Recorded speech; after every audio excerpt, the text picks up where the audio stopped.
Salut les amis, c'est PKLN, j'espère que vous avez la forme. Aujourd'hui on se retrouve pour analyser une nouvelle crypto, le Cubic. Donc sur le papier, cette crypto a vraiment le potentiel et plein d'arguments pour faire de belles performances à l'avenir, mais on va analyser ça d'un petit peu plus près, puis voir un petit peu dans la structure où on en est et qu'est-ce qu'on peut attendre dans un futur proche. Bien sûr, si t'es pas abonné, je t'invite à le faire. N'oublie pas d'activer la petite cloche pour ne pas rater les prochaines vidéos, et un petit like, ça me fait toujours super plaisir. Donc le Cubic, la première chose moi que je vais regarder, c'est sur CoinMarketCap. On va regarder un petit peu ce qu'on a vu sur les autres tokens, notamment le prix, mais aussi la capitalisation, pour voir en fonction des libérations de tokens. Vous voyez que pour l'instant, la capitalisation a beaucoup augmenté. Ouais, peut-être que les données n'étaient pas enregistrées ici sur CoinMarketCap encore. Faudrait voir peut-être sur CoinGecko. On va regarder ça.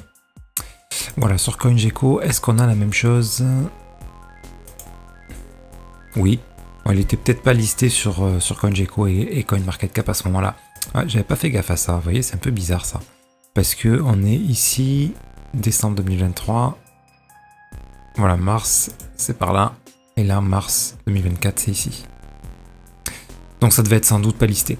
Bon, on peut pas se fier à ça. Bon, on va zapper cette donnée pour cette analyse. On va regarder un petit peu le projet. Moi déjà, il y a une première chose qui me titille un peu pour ce projet. La chose qui me plaît pas, c'est ça. C'est l'offre maximum de tokens. 200 Tera, donc 200 000 milliards de tokens. C'est énorme. Ça correspond au nombre de Satoshi à peu près. Hein. Et le nombre de Satoshi, c'est 210 Tera. Donc 21 millions de Bitcoin. Si vous enlevez, je sais plus combien de chiffres après la virgule, ça donne cette unité-là. Donc c'est sans doute pas un hasard. Je suis partagé sur ça parce que dans un sens, pour une adoption massive, c'est assez cohérent. Si jamais vraiment le projet venait à être adopté massivement, qui est autant de capitalisation que sur Bitcoin, ça donnerait des chiffres à 0,01, à 1 centime le cubic. Sauf que, il faut pas se voiler la face, ça n'arrivera pas. Peut-être dans très longtemps, mais bon, moi j'y crois pas à ça. Voilà, c'est le problème inverse de Bitcoin. Bitcoin, quand vous mettez des petits montants, ben vous avez 0,0001 Bitcoin. Vous voulez échanger 10 balles de Bitcoin ou 20 balles de Bitcoin. Il y a un nombre incalculable de zéros après la virgule. Je trouve que c'est pas adapté pour les petites transactions à cause de ça. Il y a d'ailleurs des discussions à ce sujet sur Bitcoin, vous savez, sur le fait de changer son unité et de se baser sur le Satoshi. Je pense que ça sera cohérent si un jour le Bitcoin venait à atteindre 1 million ou 1 million de dollars. Si vous échangez 100 balles de Bitcoin, ça devient aberrant. Donc si ça venait vraiment à être adopté massivement, ça serait plus logique de le passer en unité de Satoshi, c'est-à-dire un Satoshi égale la valeur minimale du Bitcoin, c'est-à-dire 10 chiffres après la virgule, je crois, puisque un Satoshi, c'est un 10 millionième de Bitcoin. Donc si le Bitcoin vaut 1 million, vous avez un Satoshi vaudrait 10 centimes. Ça serait logique l'unité la plus petite comme une monnaie. Quand vous échangez 1 euro, 10 centimes d'euros, ça correspond à une valeur petite. Vous voyez, on va pas dire vous échangez 0,000001 euro, ça n'aurait pas de sens, c'est pas pratique au quotidien. Bref, ça ferait sens à ce moment-là. À 100 000, je trouve que ça fait pas encore sens. Donc bref, là, ça saurait anticiper ce truc-là, mais je trouve que ça valorise pas le projet, puisque quand on voit des valeurs comme ça, bah, ça ressemble plus à un shitcoin qu'à autre chose. Mais bref, c'est pas ça qui va nous indiquer la qualité du projet, donc on va pas se baser sur ça. Mais moi, ça me plaît pas trop, ces trucs-là. Je trouve que pour le grand public, c'est pas top, quoi. C'est pas top. Bref, c'est que mon avis perso là-dessus. Ça n'empêche pas qu'on peut obtenir de belles performances avec beaucoup de zéros après la virgule. Hein. Du coup, on a 200 Tera Cubic. Il y en a en circulation 112, donc on a fait plus de la moitié de la libération. Donc en termes d'inflation, c'est pas non plus démesuré ce qui reste. Il en reste beaucoup. À voir comment ça s'étale dans le temps. J'ai pas fait l'analyse précise de ça, donc je vais pas m'attarder là-dessus. C'est pas une situation inquiétante, quoi. Contrairement à d'autres projets où on a qu'à 1/10 de l'offre max. Là, on est pas mal. Ok. Surtout que la capitalisation est plutôt basse. Donc, vous voyez que la capitalisation fully diluted s'élèverait à 452 millions. Donc, ça, pour ceux qui savent pas ce que c'est, à chaque fois on vous dit que ce prix-là correspond à cette capitalisation, c'est faux, hein, bien sûr. Ça, c'est la capitalisation qu'il faudrait quand l'offre max est libérée pour garder le même prix. Ok ? C'est-à-dire que si on libère les jetons, que la capitalisation ne monte pas, le prix est divisé par 2 là. D'accord? Donc voilà, j'entends souvent dans les discours, que ce soit des youtubeurs, des influenceurs, etc., une ambiguïté là-dessus. Quand on vous dit le projet est valorisé à cette valeur-là, c'est faux. Ok, c'est à condition que les investissements continuent d'augmenter en même temps que les jetons se libèrent. C'est pas garanti ça. C'est pas garanti, ok? Donc la capitalisation, elle est de celle-ci. Si on libère les tokens, le prix est divisé par 2. Sauf s'il y a plus d'investisseurs qui rentrent et qu'on monte à ce montant-là. Et si on monte à ce montant-là, on reste au même prix qu'aujourd'hui. Ok, j'espère que cette petite précision vous éclaircira ce point-là. Donc, toujours tout ça pour dire que c'est pas une capitalisation énorme. Donc c'est tout à fait envisageable d'aller beaucoup plus haut que ça. Donc la libération de tokens n'est pas inquiétante sur ce projet. Donc on ne peut pas trop évaluer là la capitalisation qu'il y avait au dernier atterrage puisqu'on n'a pas les données. Voilà, on est monté ici à 550 millions à l'ATH. Bref, si c'est un projet, voilà, en plus sur l'IA, etc., ça peut facilement atteindre les 5 milliards à faire en x10, donc c'est pas x10 par rapport à l'ATH, c'est pas déconnant. On l'a obtenu sur Virtual. Donc pour la tokenomique, voilà, je vous ai donné mon avis là-dessus. Moi, c'est le seul truc qui me freine un peu. J'hésite à investir dessus, je ne l'ai pas encore fait. Maintenant, on va regarder le graphique. Le graphique, bah, il est plutôt joli, je trouve. Plutôt joli. C'est des belles structures. On n'a pas eu de mouvements bizarres avec des structures comme ça, qui partent dans tous les sens là.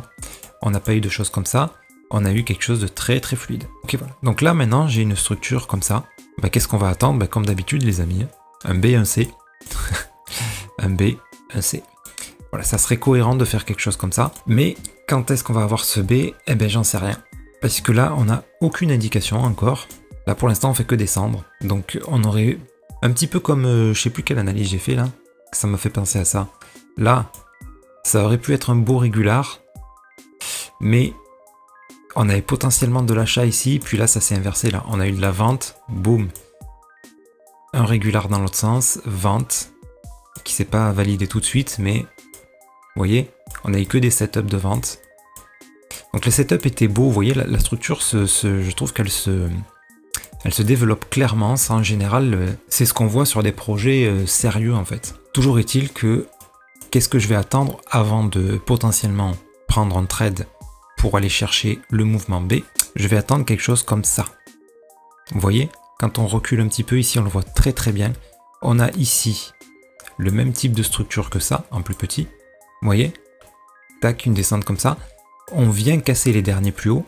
Donc on repart sur une tendance haussière et on stabilise ici. Ça, c'est un excellent point d'entrée. Donc ici, je vais attendre la même chose. Si j'ai pas ça, bah, je rentrerai pas dans le cubique. Donc c'est-à-dire, clac, casser ce top là, stabiliser là. Si j'ai ça, là, ça vaudra le coup de rentrer. Après, pour de l'investissement long terme, si vous croyez dans le projet, on est sur des points très très bas, c'est un bon moment. Hein. Voilà. Il vaut mieux acheter là que quand on est dans une grosse montée comme ça. Tant qu'on n'a pas vu de correction, en fait, on ne sait pas où on va. Si j'ai ça, bah ouais, j'aurai un premier objectif, ce top là. Alors je commencerai à prendre des profits un petit peu avant, ou simplement mettre un break-even. Hein. On peut espérer venir casser ce top là en fait. Mais simplement mettre un break-even. Mais j'attendrai pas la cassure du top pour le mettre, parce qu'on peut obtenir, comme d'habitude, un B, un C comme ça, pour un régular. Alors ça m'étonnerait qu'on obtienne ça.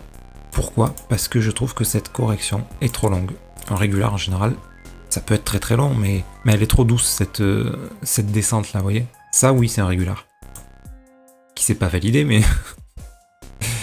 à la limite, ça. Voilà, là c'était pas mal aussi. Là après on est plus sur une tendance baissière dans l'immédiat et qui ressemble à un grand flag. Très très grand flag.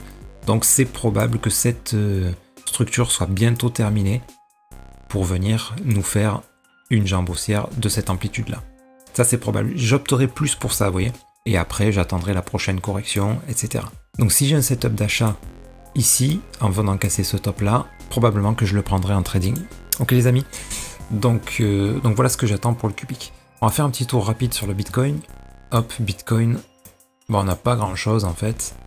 On attend toujours, l'analyse elle change pas. Hein. Elle change pas du tout. On attend toujours ce. On va le mettre à 1 heure. Régular en espérant qu'il se valide et on verra ensuite, attention à la cassure du top encore une fois, si on le casse faiblement comme on l'a fait ici et qu'ensuite on repart en correction, là ça sentira très mauvais. On n'en est pas encore là, on va surveiller. Toujours est-il que ici on est en train de monter gentiment, donc on va voir si on a d'un coup une explosion ou si on monte gentiment comme ça jusqu'à casser le top, bah là faudra se méfier. Bref, j'ai pas de setup, le seul truc que je vois ici c'est qu'on a changé d'unité de temps. En 15 minutes là on avait un setup d'achat, hop, on en a eu plusieurs, on a eu celui-là qui était joli là, on a eu celui-là qui était encore plus joli je trouve, mais malheureusement on a cassé le top et on est venu ensuite casser le dernier plus bas dans cette unité de temps. Donc ça veut dire qu'ici on est sur une correction un peu plus long terme entre guillemets, c'est-à-dire on passe dans une unité de temps 1 heure. Donc là il va falloir attendre quelques jours que cette correction se termine, soit avec un régular, soit avec un running, bref, les structures habituelles. Donc voilà ce qu'on va attendre. Là s'il y a des petits setups d'achat en 15 minutes, ils peuvent se tenter pour choper le B d'ailleurs. Mais voilà, faudra pas s'attendre à venir péter le haut tout de suite. Ça peut arriver bien sûr, mais ça serait un coup de chance. Voilà, on va opter d'abord pour cette correction là. Ok les amis, ben, je pense qu'on a fait le tour. Du coup, n'hésitez pas toujours à me dire si vous avez des cryptos que vous souhaitez analyser, je le ferai volontiers. Et sur ce, je vous souhaite une excellente journée et je vous dis à très bientôt, c'était PKLN, merci.